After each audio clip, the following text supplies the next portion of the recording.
Aquí estamos, muy buenas tardes para todos, bueno, para esta región de Argentina. Aquí en Argentina son las 16 horas. Bueno, viajamos virtualmente hasta Roma. Esta pandemia nos ha dado este lujo de poder viajar virtualmente hasta lugares lejanos. Viajamos hasta el viejo continente de Europa, especialmente a Italia, donde son las 20 horas allí. Así Sí, que agradecerle al hermano Mario Osvaldo Florentino, de fraile, hermano, sacerdote capuchino. Así que Mario, te agradezco por este tiempo, por este rato.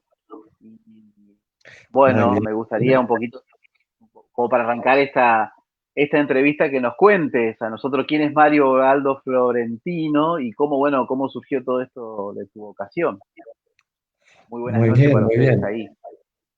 Bueno, pues buenas tardes para ustedes, buenas noches ya para nosotros. Yo, como dijiste, soy Mario Osvaldo Florentino, soy brasileño, nací en Brasil y viví en Brasil hasta los 26 años. Allí descubrí mi vocación, me hice capuchino y después, cuando llegué a hacer los votos perpetuos, yo quería ser misionero. Yo decía a mi provincial que me encantaría de poder salir y justo en aquel momento en mi provincia de Brasil estaba empezando la orden de los capuchinos en Paraguay. Y él me preguntó si yo aceptaría de irme a Paraguay.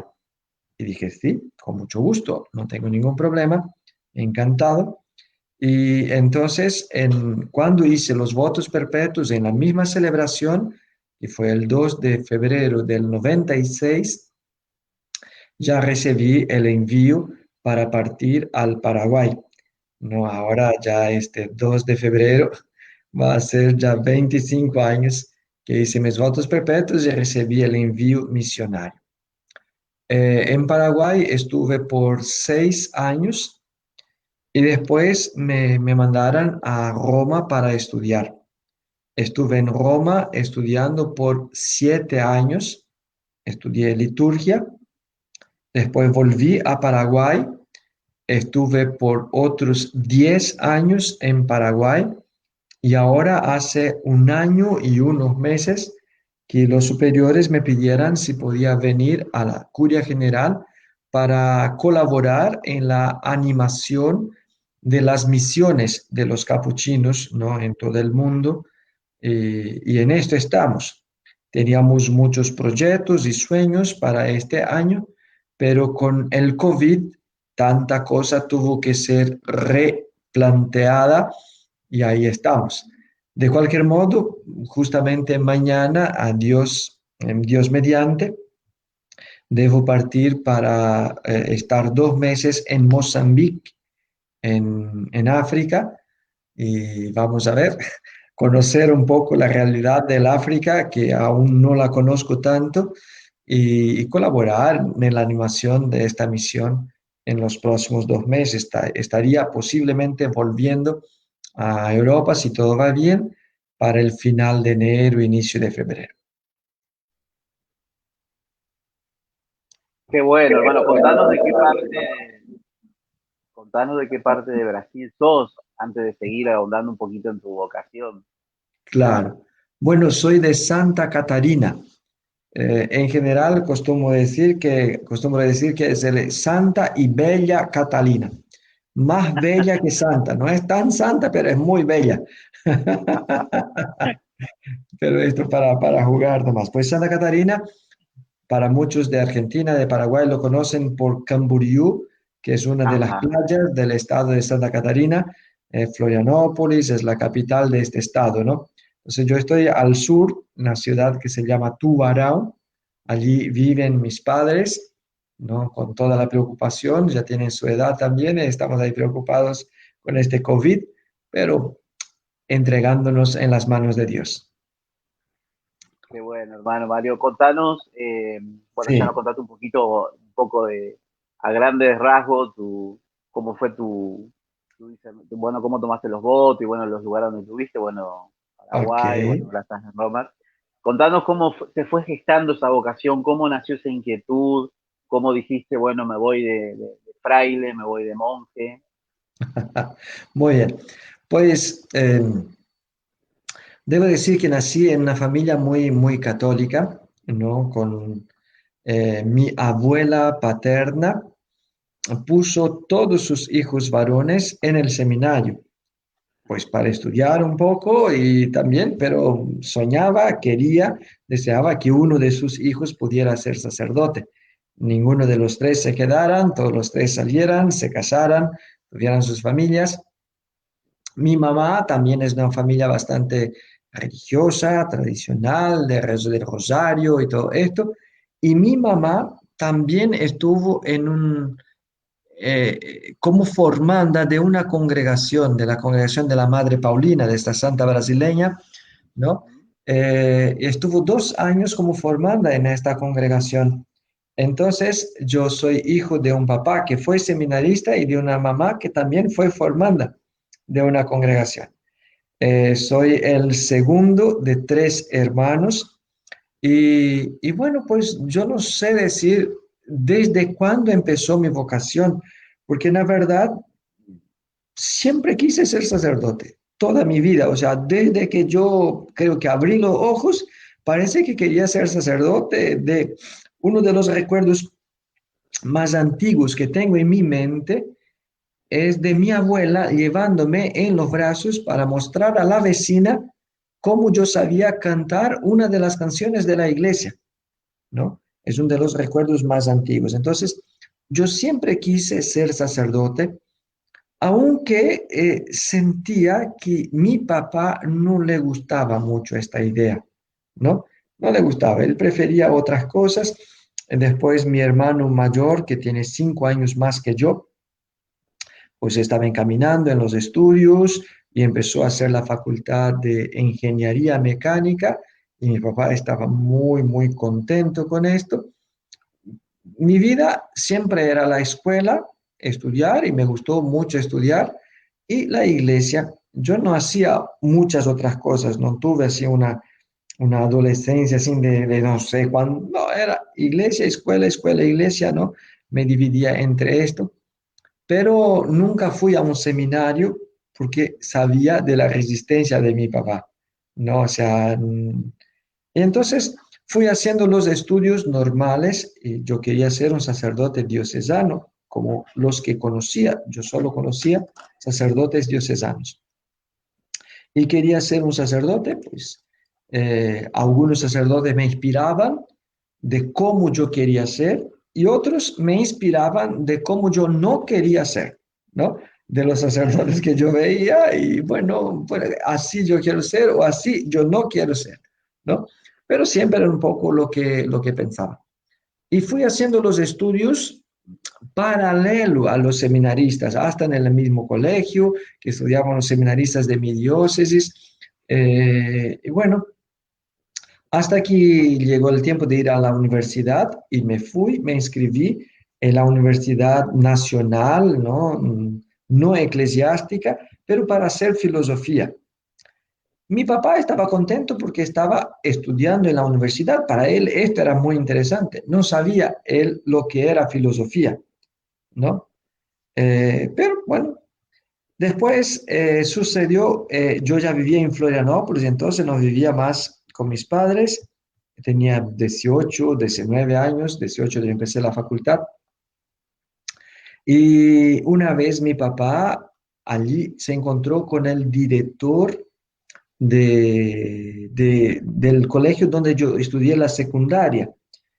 Y bueno, pues él preguntó a mi papá, ¿dónde está tu hijo? ¿Qué está haciendo? Y eso, y mi papá, todo contento, orgulloso, feliz, le dice, mi hijo está en la Universidad Federal de Florianópolis, ¿no? Que era pues la mejor universidad en el estado. Sí, qué bueno, qué bueno. ¿Y qué está estudiando? Y mi papá dijo, filosofía.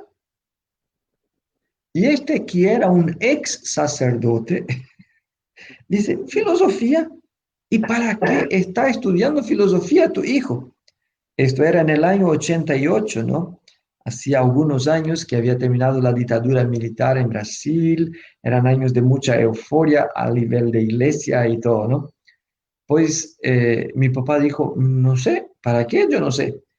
Y él dijo, pues nadie estudia filosofía, porque solamente estudia filosofía los que quieren ser o guerrilleros o los que quieren ser sacerdotes. Y mi papá quedó un poco en duda, ¿no? ¿Cuál de los dos quiera hacer? Porque en aquella época, pues yo participaba mucho de las manifestaciones contra el gobierno militar, contra esas cosas, ¿no? Y también de la iglesia, ¿no? Entonces dijo, oye, ¿cuál de los dos quiera ser mi hijo, ¿no? ¿Guerrillero o sacerdote? Y me acuerdo hasta hoy que cuando volví a casa después de un mes, 2 meses, ¿no? Que a cada 2 meses más o menos venía a verlos, a saludarlos. Y estábamos conversando con papá y él me dice, encontré tu director. Ah, ok, qué bueno. Y él me dijo que este curso que estás haciendo no sirve para nada, que solo hacen los que van a ser sacerdotes o los que van a ser guerrilleros.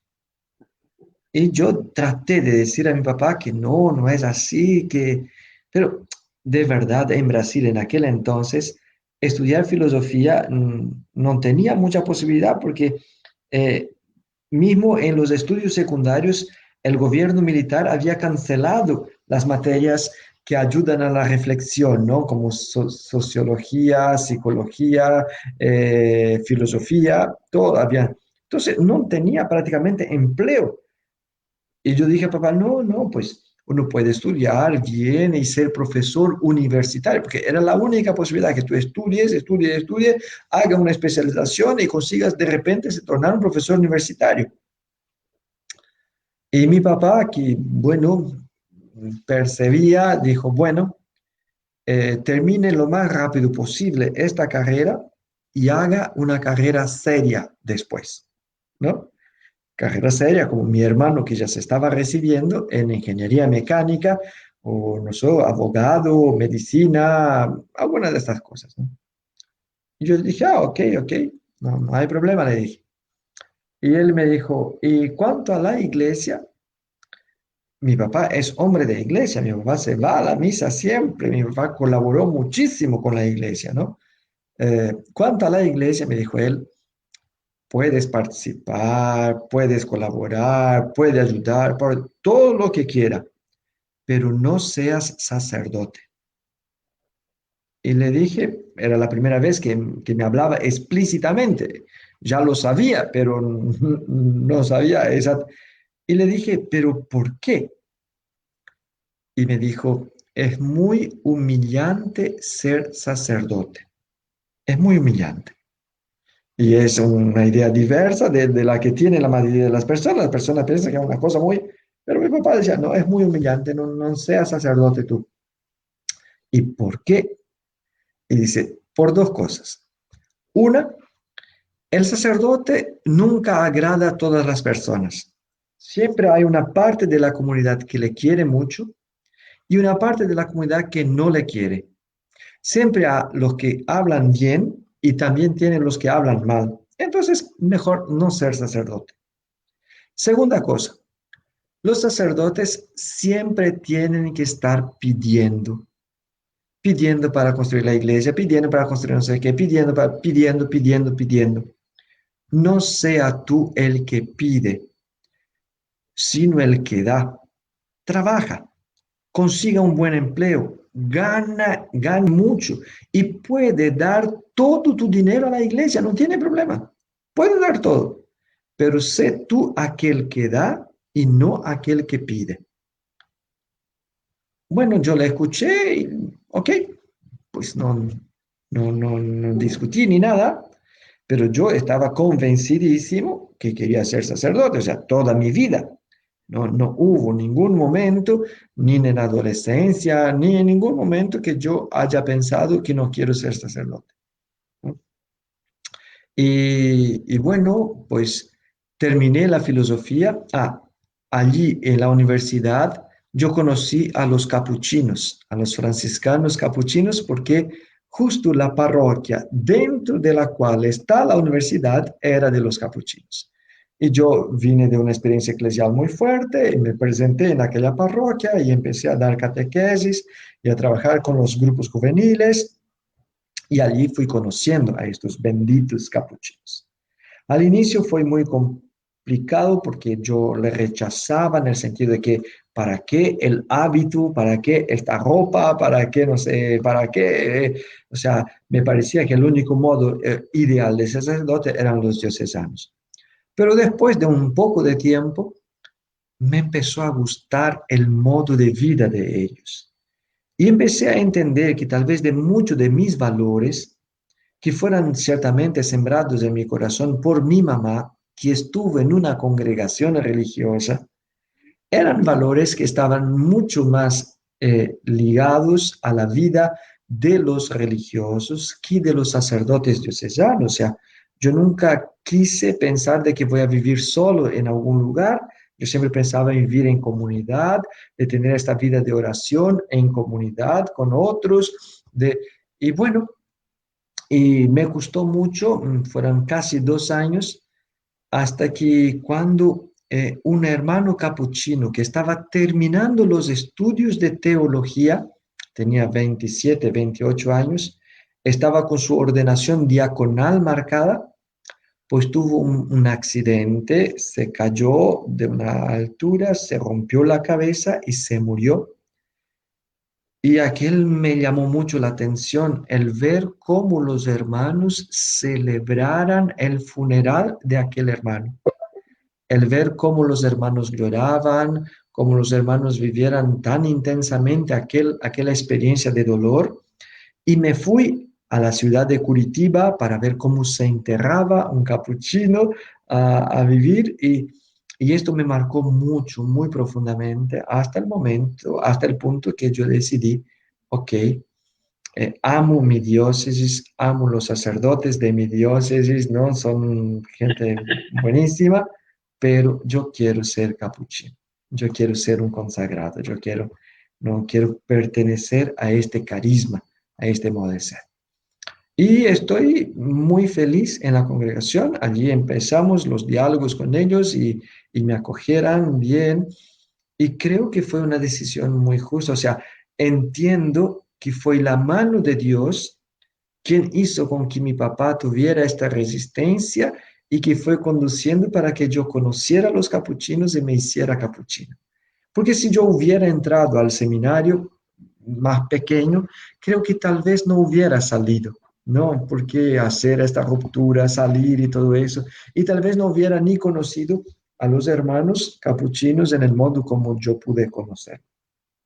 Entonces, me siento muy realizado, me siento muy, muy religioso en el sentido de pertenecer a esta congregación, a este carisma. Me encanta ser hermano, ¿no? Y por eso siempre decimos, nosotros no nos llamamos de padre, porque decimos, yo no tengo vocación a la paternidad, yo tengo vocación a la fraternidad, a ser hermano. Soy sacerdote, sin duda, soy sacerdote, fui ordenado sacerdote, pero no para ser padre, para ser un hermano sacerdote, ¿no? Un hermano, porque la relación con el padre es una relación que está en niveles diferentes, ¿no? El hijo está por abajo y el padre está por arriba. Pero cuando es un hermano que es sacerdote, que puede celebrar la misa, que puede escuchar las confesiones, que puede perdonar tu pecado, pero es tu hermano, no es tu padre, ¿no? Te genera algo diferente. No que yo crea que todos tienen que ser hermanos, no, pues hay quien quiere ser sacerdote y tiene una vocación de paternidad también espiritual, pero yo no la tengo, ¿no? Yo quiero ser hermano, sacerdote, y a veces la gente dice, no, no, no, no, tú eres padre. No, no soy padre, no soy. Y juego, pues para jugar, digo, pues yo soy con mucha humildad. Yo soy como Jesús. No, Jesús no es padre, es nuestro hermano, pero es sacerdote. O sea, nadie duda que él es sacerdote, ¿no? Es el sumo sacerdote, el gran. Entonces, entendí que esta era mi vocación y me siento muy, muy feliz con ella, ¿no? Dentro de este carisma que es el franciscano capuchino, que es este modo de ser, ¿no? Que tiene que ver justamente con relaciones fraternas, con buscar la minoridad. O sea, nosotros no debemos, no deberíamos en ningún modo querer ser superior a nadie, querer estar por encima de nadie, pues porque Francisco de Asís eligió como nombre hermanos menores, ¿no? O sea, los hermanos que están por abajo, ¿no? Y esto, por ejemplo, en Paraguay muchas veces me sucedía que pues nosotros por lo general tratamos de no ser delicados, de hacer todas las cosas, ¿no? Mismo en la casa, en los trabajos domésticos que se tenga que hacer, pues si se tiene, se hace. Ah, pero eres sacerdote y no importa, ¿no? Y entonces muchas veces cargábamos las sillas para preparar, para poner en la calle donde la gente se sentaba, ¿no? Y venía algún laico y decía, no, hermano, hermano, dame, déjame que yo te cargo esta silla, vos sos país, ¿no?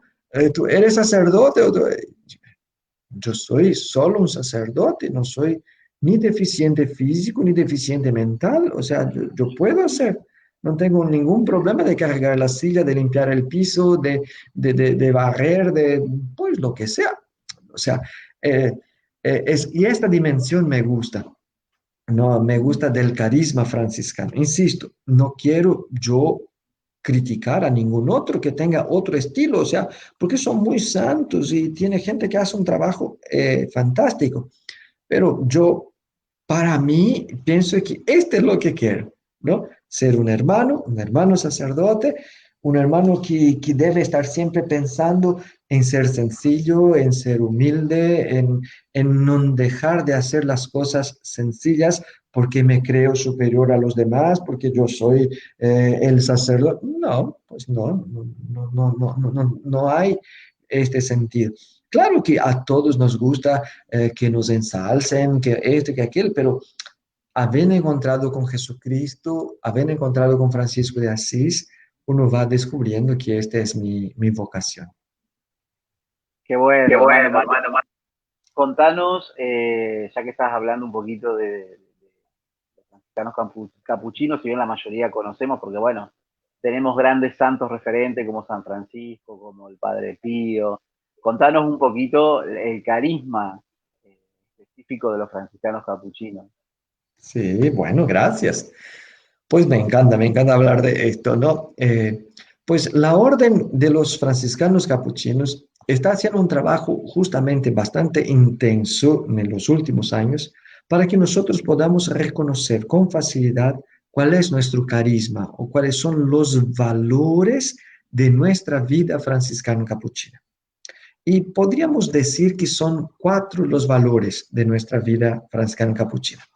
El primer de ellos es la fraternidad, ser fraternos, ¿no? Ser hermanos. O sea, nosotros estamos entendiendo, porque por algún tiempo esto se quedó medio olvidado, que si yo vengo a ser parte de esta congregación es para vivir con otras personas como yo, que puede ser de África, que puede ser del Asia, que puede tener 90 años, que puede tener, no sé, 18, pero yo tengo que ser, asumirlo como mi hermano y tener una relación con él de fraternidad. O sea, nosotros estamos entendiendo cada vez más fuerte de que tenemos que vivir el Evangelio en primer lugar entre estos que hacemos parte de la congregación, amarnos, servirnos, ayudarnos, para hacer al mundo, para evangelizar el mundo, en primer lugar con el testimonio de la nuestra vida. O sea, somos diferentes, pensamos diferentes, tenemos deseos diferentes, pero nos queremos, nos respetamos, nos servimos y si uno tiene que ir a cocinar para todos, pues va a tratar de cocinar y no voy a hacer solo lo que a mí me gusta, porque sé que estoy en una fraternidad y el otro le va a tocar limpiar los baños y el otro le va a tocar hacer no sé qué otra cosa, ¿no? Y tratar de ir superando en todos nosotros, pues lo que todos llevamos, que es parte de nuestra humanidad, como los celos, las envidias, aprender a trabajar esto, aprender a hacer con que el otro crezca, respetar las culturas diferentes, las sensibilidades diferentes. O sea, entonces, como primero y principal es el vivir en fraternidad a un mundo hoy día que no se escucha, que las personas tienen mucha dificultad, que están siempre compitiendo uno con lo otro, que uno se sube por el otro. Pues este testimonio nosotros estamos cada vez más entendiendo que era lo que Francisco quería de nosotros. Vivir una propuesta de ser hermanos, de estar juntos, de formar comunidades, de ser capaz de dar la vida uno por el otro. Y Francisco decía, no, pues todos los hermanos son iguales. No, no hay quien sea, no sé, ahora esta semana se crearon dos cardenales capuchinos, ¿no? En el caso, Raniero Cantalamessa, pues que vive aquí en la casa donde estoy, ahora en las vísperas estuvimos rezando uno al lado del otro, porque él se sienta a mi lado, ¿no?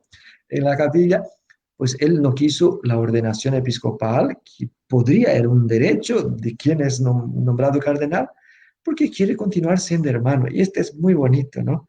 Muy bonito, o sea, porque es esto nuestro carisma, ¿no? Ser fraternos, ser hermanos y hermanos uno de los otros y ayudarnos. Entonces, lo primero, la fraternidad. Lo segundo, la minoridad. Porque Francisco decía hermanos menores. Entonces, todos nosotros tenemos una tendencia natural de querer ser mayor, de querer ser importante, de querer ser reconocido, todos. Pero Jesucristo dijo que quien quiere ser el mayor, que sea el menor.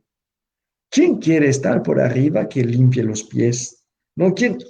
Y Francisco de Asís creyó a esta propuesta. Él quería ser mayor, él quería ser importante. Dijo, el evangelio, ok, me meto por abajo. Y en un cierto sentido, esto es lo que nosotros también somos desafiados a hacer, ¿no? A creer que la minoridad, que el estar por abajo es un valor, ¿no? No es natural, es sobrenatural. O sea, solo con oración, solo con vigilancia, nosotros podemos mantenernos fieles a esta voluntad de estar por abajo, de no ser el que manda, más el que obedece, de no ser el que decide, más aquel que dice, ok, es para hacer esto, vamos a colaborar, no tiene ningún problema. Tiene que hacer eso y nadie quiere hacer, ok, yo voy a hacer, ¿no? Entonces, los capuchinos por muchos siglos eran considerados en la iglesia aquellos que se iban a donde nadie quería irse.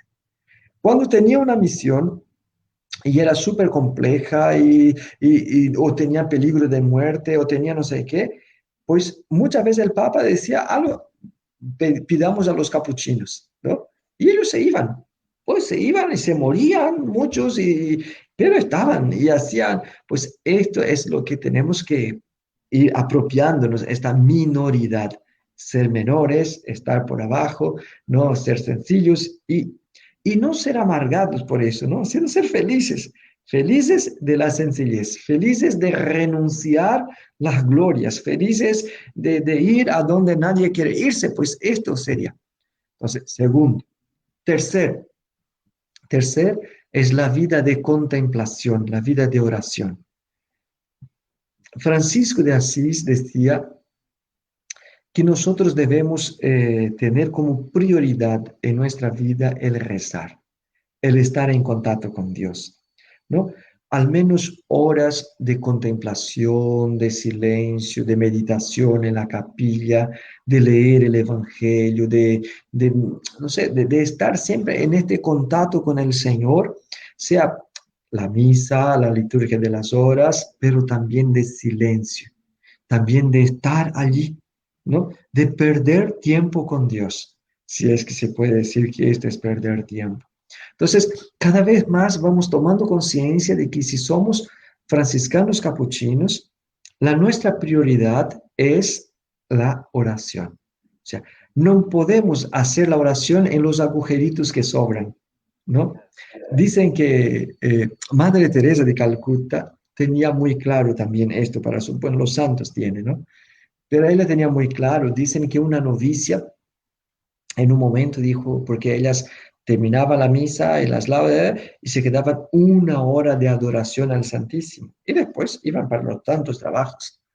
Y una novicia pues tan animada con salvar a los pobres, con ir, con recoger a la gente, y tiene tanto que hacer, tiene tanto, la pastoral no termina. Y entonces dice a la madre, madre, es tanto lo que tenemos que hacer, estamos atrasados, podíamos hacer más, podíamos... ¿Qué le parece si reducimos la adoración? En vez de una hora, nos quedamos media hora y vamos a tener media hora para salvar más pobres, para ayudar más a la gente. Y la madre le miró, le dijo, ah, demasiado trabajo tenemos, ¿verdad? Hay demasiado cosa para hacer. Sí, madre, demasiado, demasiado. Ah, entonces, desde mañana vamos a rezar 2 horas, porque necesitamos rezar para poder trabajar bien. Si tenemos mucho trabajo, no vamos a trabajar bien si no rezamos, ¿no? Entonces, esto es algo que te estoy diciendo, pero esto estamos insistiendo, y yo conmigo mismo, para ir creciendo en estos valores. No es que ya lo vivimos así, ¡oh! ¿No? Pero estamos tratando de descubrir que nuestra congregación, que nuestra orden, tiene este carisma. El carisma de pasar horas delante del Señor, de estar en meditación, de estar con la lectura espiritual, ¿no? Y es esto lo que capacitaba a los capuchinos a ir donde nadie quería irse, a trabajar con los empestados, ¿no? Sin tener el miedo de contagiarse, pues si se contagia, está bien.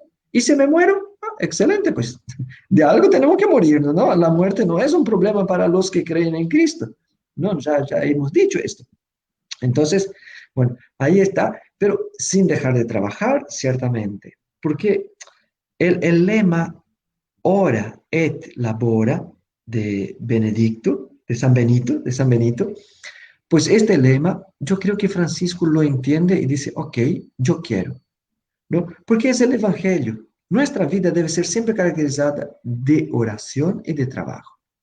Quien no trabaja, que no coma. O sea, no puede tener, Francisco de Asís decía, un hermano mosca, un hermano que no trabaje, un hermano que quiera solo comer lo que viene de otro, que los otros ya hicieran. No, no, no, no quiero. Francisco decía, yo trabajo con mis manos y quiero que todos trabajen. Y quien no sabe trabajar, que aprenda. Entonces, tener un huerto, ayudar en la limpieza de la casa o cocinar, todos podemos hacer. Y no importa que tú seas sacerdote. A mí me quedé muy impresionado porque semana pasada vino aquí en casa el que es el cardenal de Chile, capuchino, ¿no? Vino a almorzar con nosotros. Aún no fue creado, no había sido creado, él fue creado cardenal este sábado. Pero en la semana él vino y bueno, con todos nosotros. Y terminó el almuerzo, pues él se levantó como todos los otros, agarró su platito, se fue y se puso a secar los platos, porque tenía uno lavando y se puso a secar. Y varios se quedaron así, porque muchas veces cuando uno ya es cardenal, ¿no? Arzobispo, no sé de dónde, medio que ya se hace así del que y ya sale por otro lado, ¿no? Ya va saliendo para tomar un cafecito, para... Él no, él se agarró la toallita y se metió allí. Y algunos, porque se dice que San Buenaventura, cuando fue nombrado cardenal, el primer cardenal de los franciscanos, justo la noticia del nombramiento de cardenal le llegó cuando él estaba lavando las ollas. Estaba en la cocina lavando las ollas y le llegó la noticia de que había sido nombrado. Y entonces esto nos impactó mucho. Y de hecho, mientras Celestino, que es el arzobispo de Santiago, este cardenal, estaba allí secando los platos, al menos 3 hermanos pasaron y dijeron, oh, parece San Buenaventura, ¿no? Porque estaba, o sea, no hay que perder la minoridad, no hay que perder la sencillez, no es porque tú te tornas no sé qué cosa, que ahora ya no puedes más hacer cosas sencillas, ¿no? Entonces, tercero es esto, fraternidad, minoridad, contemplación. Y el cuarto es el apostolado. O sea, es parte de nuestra vida la misión. Nosotros no nos consagramos, la fraternidad es muy importante y debemos dar la vida por ella. La minoridad es muy importante, la contemplación es importante, pero todo esto debe llevarnos a la apertura a lo que Dios quiere de nosotros, al envío, a que Dios diga a quién puedo enviar y que nosotros podamos decir, ok, aquí estoy, envíame, ¿no? Aunque sea algo difícil, aunque sea algo complicado, aunque yo vaya a sufrir, no importa, aquí estoy, porque la fraternidad me sostiene, la minoridad me ayuda y la oración me hace decir, haber experimentado la misericordia de Dios conmigo, me hace decir, sí, estoy listo, puedes mandarme, ¿no? Entonces, esto, nadie puede decir que yo no tengo ninguna pastoral, no, que yo no quiero hacer, no, pues al menos, y los capuchinos tienen hermanos que fueran grandes predicadores, como San Lorenzo de Brindisi, que es doctor de la iglesia, es el único doctor de los capuchinos, ¿no? Pero ese, de la época moderna, es el único de los franciscanos que es doctor de la iglesia. Tenemos, no sé, Pío de Peltricina, confesor, tenemos Leopoldo Mandici, que pasó toda su vida en el confesionario y que es santo de la iglesia, pero tenemos un montón de otros que eran iletrados. Félix de Cantalicio, Conrado. Félix de Cantalicio fue 40 años limosnero aquí en Roma. Pasaba por las calles pidiendo limosna. Esta era su función. Y la gente, pues le gustaba pedirle que rezase una Ave María, pues que, o decirle algo, y él siempre muy, muy contento. Lo mismo, Conrado de Barzán en Alemania fue portero de un convento. Abría y cerraba la puerta, le ofrecía un poco de agua, le daba un poco de pan, miraba el sagrario porque mandó a hacer un agujerito en el muro, en la pared, para que pudiera ver el sagrario, ¿no? Entonces, todos tienen que ser apóstoles, todos son enviados, cada uno según lo que pueda. Una buena palabra, una catequesis, pedir limosna o hacer grandes predicaciones, retiros, no sé, lo que sea. Pero sin que esta pastoral te haga perder, no sé, porque nosotros decimos, nosotros capuchinos, no somos una sociedad de vida apostólica. No es que nosotros nos juntamos solo para hacer pastoral y nos juntamos para estar mejor y hacer mejor la pastoral. No, no nos sirve esto. Nosotros primero es para vivir el carisma que necesita de una pastoral. Muy bien, José. Amén. Bueno, vamos a leer algunos mensajes de los hermanos que nos están viendo. Acá está, nos escribe, Dios los bendiga, es hermana Imarada Andrade, una hermana que es venezolana, que está en Ah, qué Colombia, bueno. haciendo su misión. Bueno, acá Fran Fuente dice bendiciones hermanos, este es un hermano salvadoreño que está en Estados Unidos, que es músico. Qué Dice gusto. saludos, paz y bien a nuestro hermano Mario. Pase Bueno, bien, qué gusto. Karina dice que gusto escucharlo, Dios los bendiga hermano, bueno. Eh, bueno, ahí escuchándote, la verdad que es sorprendente, ¿no? Sin duda que la espiritualidad franciscana para muchos es como una espiritualidad fuerte, ¿no? Contanos cómo, si vos pensás que con la elección de Francisco es como que tomó un nuevo auge la espiritualidad franciscana. Sí, sí, sin duda. O sea, el Papa Francisco, él es jesuita, él no es franciscano, por así decir, como un método, como todo, es muy jesuítico y tiene mucha claridad y tiene la fuerza de los jesuitas, ¿no? Que los jesuitas son, no sé, hasta tiene una tradición intelectual mucho más fuerte que nosotros los franciscanos. Pero a la vez, él es muy franciscano también, ¿no? A la vez, o sea, es muy jesuítico, pero a la vez tiene algo, ¿no? Algo de esta sencillez, algo de esta minoridad, algo de esta sensibilidad para con la creación, para con todo, ¿no? Este espíritu de fratelli tutti, ¿no? Todos somos hermanos, ¿no? Que es muy franciscano. Entonces, sin duda, el Papa Francisco está prestando un gran servicio, yo lo creo, a toda la iglesia, pero a nosotros franciscanos también. Es como que su persona, su pontificado, nos está exigiendo a nosotros ser mucho más de lo que tenemos que ser, ¿no? Y el mundo pone mucho más los ojos sobre nosotros, sobre todo los franciscanos. ¿Por qué? Porque el Papa Francisco pues tiene este referimiento muy fuerte a Francisco de Asís. ¿no? Y esto es bellísimo, o sea, eh, yo creo que el propio Papa Francisco nos está ayudando a descubrir características de San Francisco que por muchos siglos se quedaron un poco oscuras, un poco que no teníamos, mismo del diálogo interreligioso, ¿no? Cuando el Papa se fue a la Arabia Saudita a celebrar los 800 años del encuentro de Francisco con el sultán, pues qué lindo, ¿no? Y nosotros todos estamos ahí estudiando y viendo y, ok, nosotros también tenemos que hacer y que vivir en este modo. Entonces, yo creo que es una gran bendición el pontificado del Papa Francisco. Le agradezco mucho a Dios, ¿no? Ciertamente, pues Dios es providente y sabe lo que la iglesia necesita, y ciertamente la iglesia necesitaba de Francisco.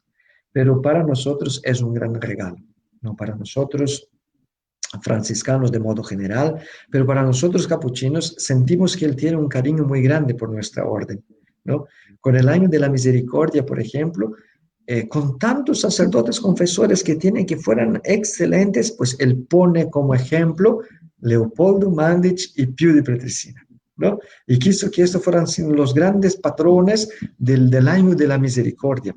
Pues fantástico. Ahora, con estos dos cardenales, tenemos 4 cardenales capuchinos. Nunca tuvimos esto. O sea, en 500 años de historia, los capuchinos habían tenido 10 cardenales, ¿no? O sea, 10 cardenales los capuchinos tuvieran en 500 años. Y ahora, en este pontificado, 3 ya, ¿no? Y él tiene un consejo que son de 8 cardenales, ¿no? El Papa Francisco tiene, y en este 2 son capuchinos. O sea, nos sentimos realmente amados, queridos. O sea, no es que vienen, yo nunca he visto, ni nunca vino aquí en casa, en nuestra curia general, ni nada, pero hay una cercanía, ¿no? Y hay una identidad carismática y queremos corresponder a esto también. Queremos que la orden quiere ayudar el Papa a poder impregnar de este carisma franciscano ciertamente toda la iglesia. Fíjate vos, hermano, que hablabas, me acordaba de este gesto que tuvo Francisco en Brasil, justamente ahí en sus tierras, en el encuentro internacional de jóvenes, cuando se reconcilió con los argentinos, y bendijo justamente una cruz de San Damián, de la imagen de la Virgen, que peregrinó por todo nuestro país. Aquí en nuestra ciudad llegó, y bueno, fue ¿no? que por eso digo que gestos tan lindos, esto de bendecir no una cruz franciscana, porque podría haber bendecido cualquier otra, pero bueno, Claro, claro. dijo la Claro, cruz de San pero Damián. si te acuerdas, era el inicio de su pontificado, ¿no? Porque luego que él dijo que se iba a llamar Francisco, todos nos quedamos medio así, pero ¿qué Francisco, no? Francisco Javier se pensaba. Francisco Javier, que mañana lo celebramos, ¿no? El patrono de las misiones y que es jesuita. Y dijo, no, Francisco de Asís, y contó el porqué, ¿no? Y la iglesia vivía y vive aún un momento muy particular. Y es justo la cruz de San Damián que está aquí atrás de mí, ¿no? La cruz de San Damián es aquella que había hablado a Francisco de Asís, reconstruye mi iglesia, ¿no? Entonces, se asociaba el inicio del pontificado del Papa Francisco a este mandato del Cristo de San Damián a Francisco de Asís, reconstruye mi iglesia. Y se quería y se deseaba y creo que se está confirmando esto. El decir en el pasado no es porque se olvidó, al contrario, está muy fuerte esto de que el Papa Francisco tenía exactamente esta misión de colaborar a la reconstrucción de la iglesia. No, porque siempre tiene que ser reconstruida, o sea, la iglesia en este mundo nunca va a estar acabada, ¿no? Todos los papas que empiezan a ser papa tienen que reconstruir, porque siempre, como todos los que empiezan a ser párroco de algún lugar, como todo, tienen que reempezar, porque Francisco mismo dijo, ¿no? Cuando terminó su vida, dijo, hermanos, empecemos porque hasta ahora poco o nada hicimos, ¿no? Cuando estaba terminando, empecemos porque hasta ahora poco o nada. Y la iglesia está siempre empezando. La iglesia está siempre en reconstrucción, en reforma y bueno, y el Papa Francisco está haciendo algo extraordinario, sin duda. Qué lindo. bueno, llevándote a Francisco, no te puedo dejar de preguntar cómo viviste, no sé si la primera vez, no, tal vez no, la experiencia de estar en Asís, en la tumba de San Francisco, ahí en todo ese lugar tan bello. Contanos cómo fue esa experiencia, si es la primera vez que vas, tal vez no, pero bueno. No, yo tuve varias veces en Asís, ¿no? Viví 2 meses en Asís. Mis 2 primeros meses en Italia, cuando vine para estudiar, mi curso de italiano fue en Asís. Y esto fue un regalo fantástico. Pero ayer fue muy bonito porque, bueno, Asís está vacía. Está vacía porque el lockdown no se puede en la región de Asís, de un municipio al otro no se puede ir. Entonces solamente entra en la Basílica de San Francisco quien habita en Asís, quien vive allí. Nosotros teníamos, como el cardenal quería irse, entonces el Vaticano se hizo todo un documento diciendo que, y bueno, y yo estaba colado con ellos, ¿no? Me fui coladito y después hablamos con los hermanos de allá para que nos permitieran de celebrar la Eucaristía en la tumba de San Francisco y fue fantástico. No tenía nadie. Estábamos los cuatro que fuimos en el coche participando de la misa. Pude hacer hasta una foto que no se puede, que no te permiten, que no, y pudimos estar allí en silencio y estar delante y en este lugar que es un útero, ¿no? Porque tienes que fijarte dónde estaba el cuerpo y es sencillo y las piedras y allí te hace de lo que es el carisma. Entonces fue algo muy bonito. Recé también, pues esa experiencia de África que estoy por hacer, pidiendo al Padre San Francisco, ¿no? Que nos ayude, que nos bendiga. El cardenal quería también, pues, empezar su ministerio, su servicio civil como cardenal allí en la tumba de San Francisco. Y fue una experiencia realmente conmovedora y muy bonita. Qué bueno, yo antes de nada no quiero dejar de pasar que te vi No te ahí, escucho. Ah, no sé si que estuviste cerca ahí, te vi en una foto con Carlos Acutis también, si mal no vi ahí la foto, también otra bendición más. sí, sí. Pues también, o sea, son estas cosas que acontecen y que son obras de Dios, lo sabemos, ¿no? Porque los capuchinos llegamos tarde cuando se repartió los templos de donde Francisco estuvo. O sea, nosotros somos una orden que estamos por cumplir 500 años, pero Francisco ya tiene 800 años. O sea, nosotros los capuchinos nacieron en la historia 300 años después de San Francisco, ¿no?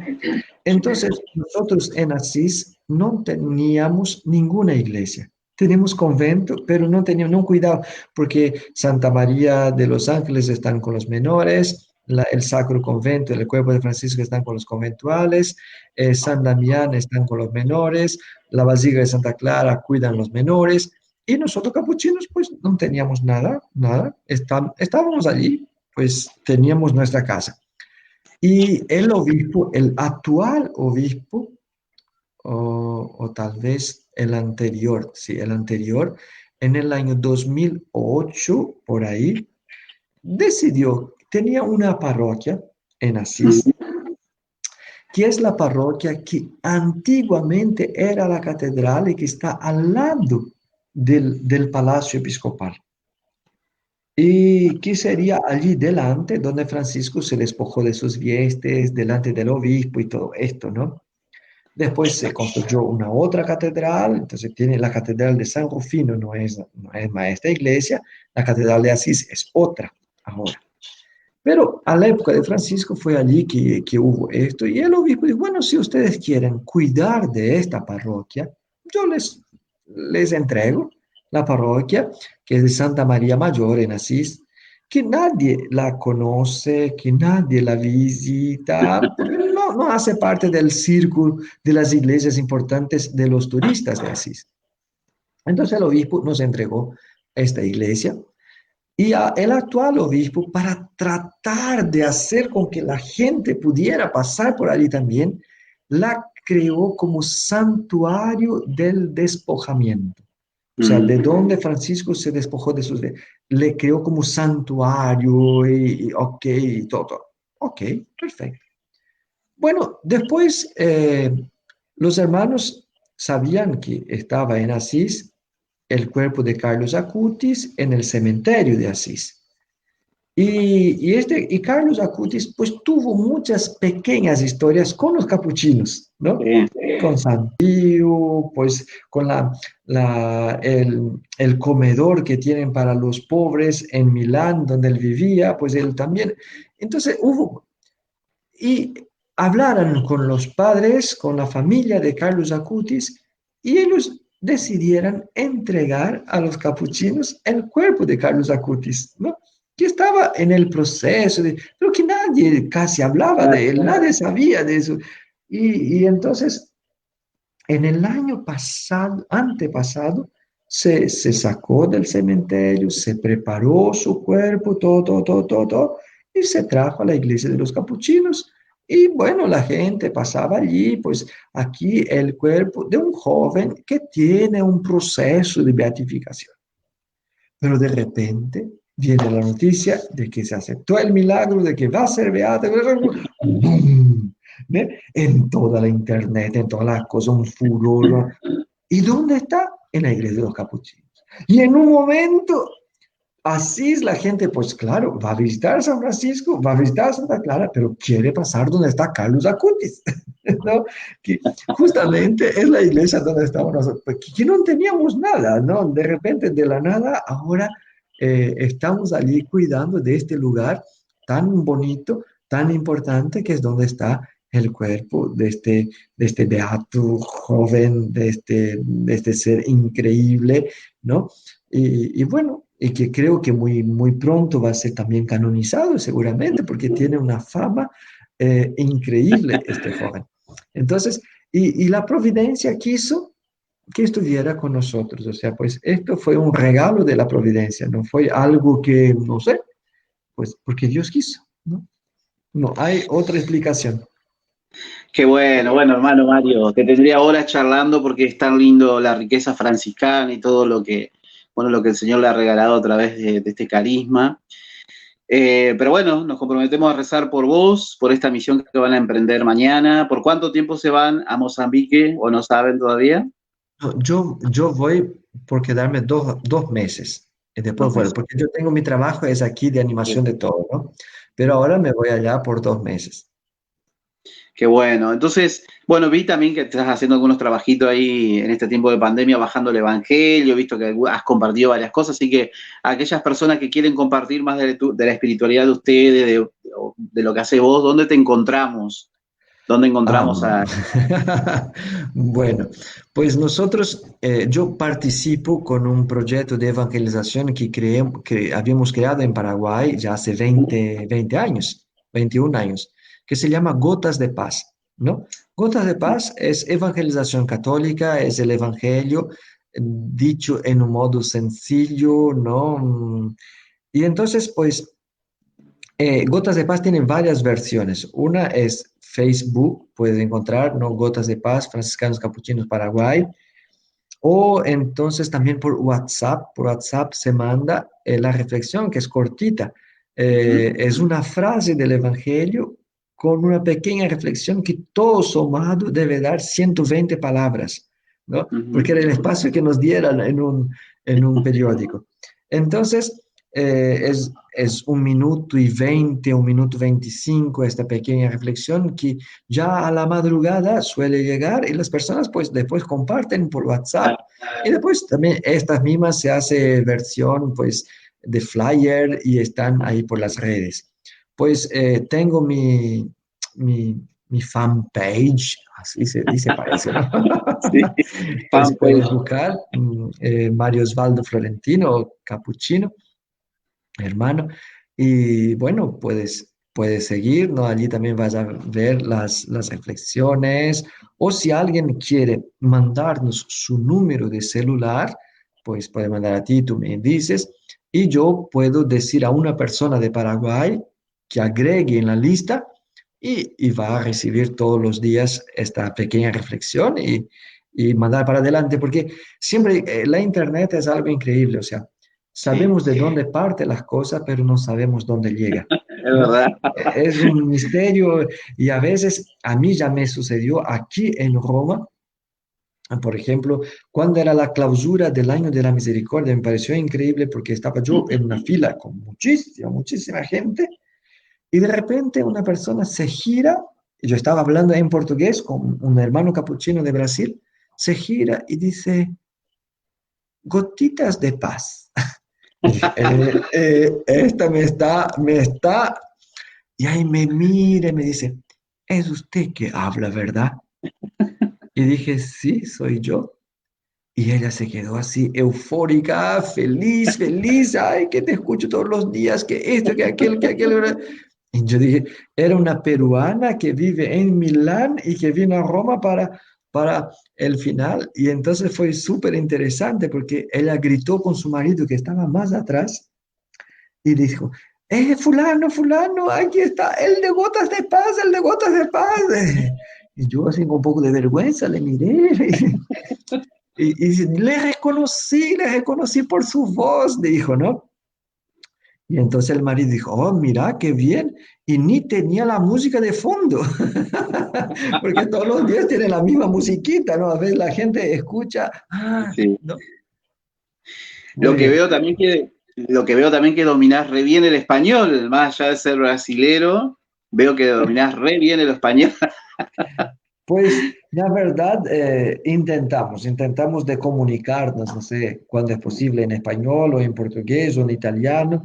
Estoy esforzándome por aprender el inglés, estoy Ah, estudiando, pero con la edad, con la falta de cabello, las cosas se quedan más difíciles, ¿no?